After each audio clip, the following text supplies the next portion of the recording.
Namaste to everyone. Myself Dr. Malvika Jain. I'm founder of Manka Academy, Delhi. I am a graphologist, a numerologist and an astrologer.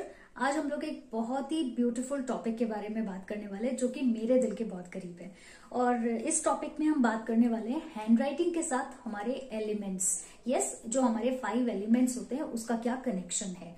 तो जैसा कि आप जानते हैं कि हमारी बॉडी भी इस 5 एलिमेंट से बनी हुई है, धरती भी 5 एलिमेंट से बनी हुई है। तो यहाँ पर 5 एलिमेंट्स के बिना हमारा मौजूद होना इस जीवन में it is not possible at all.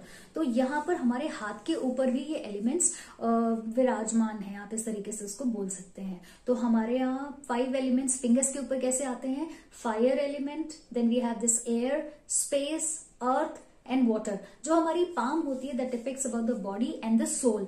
तो जब हम पेन को होल्ड करते हैं, वाइल होल्डिंग द पेन, तो हम अपने इन 5 एलिमेंट्स को अपनी बॉडी एंड सोल के साथ कनेक्शन में लाते हैं और वो सिंक करते हैं। हमारे ब्रेन वेव्स, जो हमारे सबकॉन्शियस माइंड के पैटर्न्स हैं, वो हमारे इन एलिमेंट्स के थ्रू हम पेपर के ऊपर लिखते हैं। तो जब हम पेपर के ऊपर लिखते हैं तो ये इन एलिमेंट्स में डिस्टरबेंस की वजह से हमारी बॉडी के अंदर जो डिस्टरबेंस आता है वो हमारे पेपर पे भी आता है और हमारी लाइफ के अंदर भी आता है। तो यहाँ पर मेजर एलिमेंट जो होते हैं वो एयर एंड फायर का बहुत बड़ा रोल प्ले होता है। इस एलिमेंट के डिस्टरबेंस की वजह से, या अगर हम बात करें तो सिंपल, एक जंगल में भी आग, छोटी सी आग बढ़ जाती है अगर हवा तेज हो।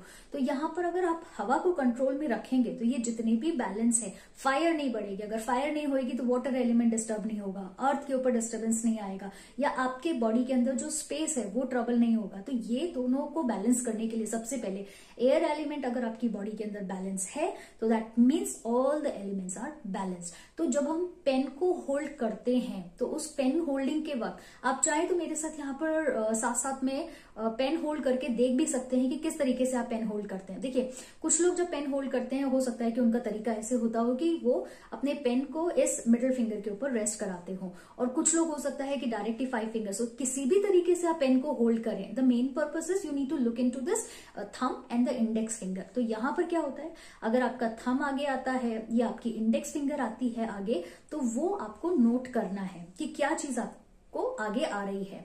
देखिए, जिन भी लोगों का अगर इंडेक्स फिंगर अगर आगे आ रही है तो that means air element is disturbing. And अगर जिन लोगों का थंब अगर इस इंडेक्स फिंगर से अगर आगे आती है तो that's means it is fine. तो उन लोगों को वरी करने की प्रॉब्लम नहीं है। लेकिन जिन लोगों का भी, छोटे बच्चों का, बड़े लोगों का, या किसी का भी, XYZ किसी का भी अगर इंडेक्स फिंगर अगर आगे आती है तो उसको कंट्रोल करने की हमें जरूरत है। जरूरत क्यों है, उसका क्या इम्पैक्ट हमारी लाइफ में आता है? देखिए, एयर जो होती है वो दिखाई नहीं देती, दिस इज इनविजिबल। अगर एयर डिस्टर्बेंस है तो कोई भी कम्युनिकेशन का जो मीडियम होता है उसके अंदर डिस्टर्बेंस आता है। And everything in our life is energy, frequency and vibration. If you are hearing my voice that means you are hearing some frequency, you are getting some frequency. किसी mode के ऊपर आपकी कनेक्टिविटी सेट है और उसकी वजह से you are able to hear. तो कुछ साउंड या कुछ वाइब्रेशंस हो रही है जिसकी वजह से यू थिंक कि there is some voice, but in actual it is frequency vibration, right? So similarly, air disturbance, air imbalance, that means that frequency में भी disturbance है। सामने वाला आपसे क्या बात कर रहा है, आपके सोशल लाइफ में, आपके सर्कल में, आपकी फैमिली में, आपके रूटीन में कोई भी डिस्टर्बेंस आ रहा है तो that we need to control. तो उसकी वजह से क्या होता है कि sometimes we are not able to receive what actually we are worthy of. तो हमें उस एलिमेंट बैरियर को, उस प्रॉब्लम को हमें एलिमिनेट करना है। तो इंडेक्स फिंगर को आपने पीछे रखना है और थंब को हमेशा राइटिंग करते वक्त आगे रखना है। तो जितना आप इसको प्रैक्टिस में लाएंगे तो उतना आपके लिए अच्छा होगा। There is an exercise for this which I want to tell you कि अगर आप अपने थंब को और इंडेक्स फिंगर के जो साइड्स होते हैं इन दोनों को कनेक्ट करें, इंडेक्स को थोड़ा सा थंब से पीछे रख के दोनों को ऐसे मिलाएं and just become like a peacock. Peacock होता है ना, हम लोग ऐसे डांस करते थे बचपन में, टक टक।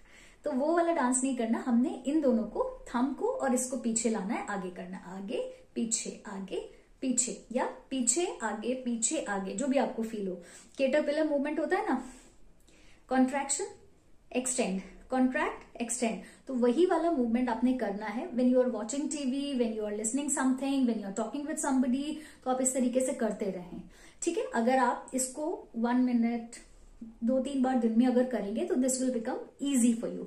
तो और दूसरी बात, ध्यान रखें, बिकम कॉन्शियस वाइल राइटिंग। अगर आप इस पेन होल्डिंग को अगर प्रॉपर तरीके से करते हैं then also it is going to help you. Index finger को पीछे रखना है, थंब को आगे रखना है, so that the balance of energies will help you. Alright, so आज हमारा यही एक इंटरेस्टिंग टॉपिक है। आई होप आपको ये वीडियो पसंद आया होगा, और अगर पसंद आया है तो डेफिनेटली इसको लाइक जरूर करिए, थंब के साइन को प्रेस करके लाइक कीजिए, शेयर कीजिए, सब्सक्राइब कीजिए। And it is my humble request, आप मेरा ही नहीं अगर किसी और का भी वीडियो देखते हैं तो प्लीज उसको लाइक जरूर करिए, क्योंकि karmas an exchange of energy, that is also some sort of energy, frequency and vibration. Just correct this pattern and break the negativity from your life. Thank you so much. Take care. God bless you all. Take care.